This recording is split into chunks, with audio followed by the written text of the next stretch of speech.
more people who are put on food stamps under George Bush than they have been under Barack Obama. And to think otherwise is racist. To say that because, and not you, but to tell people C-SPAN. Yes, and because the idea is that typically a certain group of people are on food stamps, and it's not true. More people were put on food stamps under George Bush than under Barack Obama. Where did you get your figure? Wikipedia, and you have sources disagreeing. Oh, Wikipedia, my butt. You actually believe Wikipedia? And who are you listening to? And who's telling you otherwise? Fox News? Fox News isn't proven bias. All I have to do is go to the U.S. government website, FDA website myself, and see the number. They fudge the numbers. So then if they fudge the numbers, why would you support the website? Why would you use that website as a source if they're fudging the numbers as a source? Okay, just like they say, they don't count the people who drop out and look for jobs anymore, do they?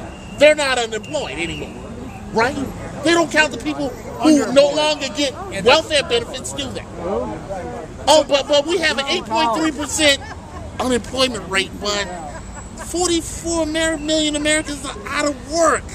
How is that humanly possible? Now I know I went to public school, okay, but I'm not that dumb, okay. Then they tell us, oh, he's not a food stamp president, okay.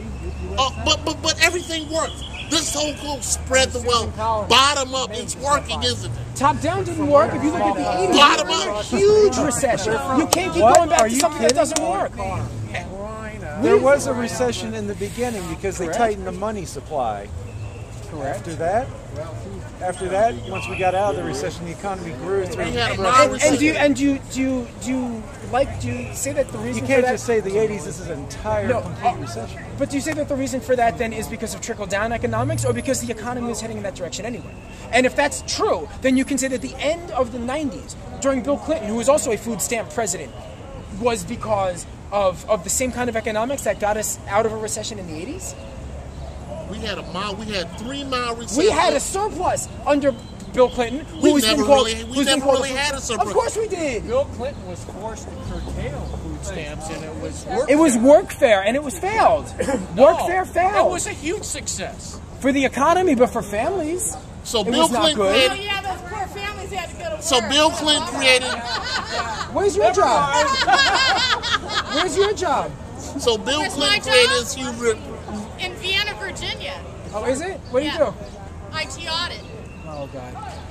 No, okay, so... Yeah, I put myself through college, and I've never taken food stamps. So, young man... I lived in poverty my whole life, and I never took food stamps. Is that a mark of like a badge of honor?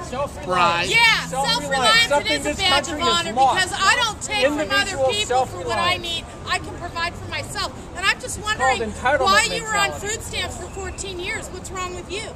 What's wrong with you?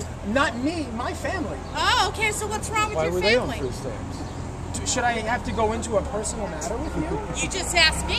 Well, I didn't ask you. Yeah, you did. Yeah, you did. About it. So why was your family on food stamps for over a decade?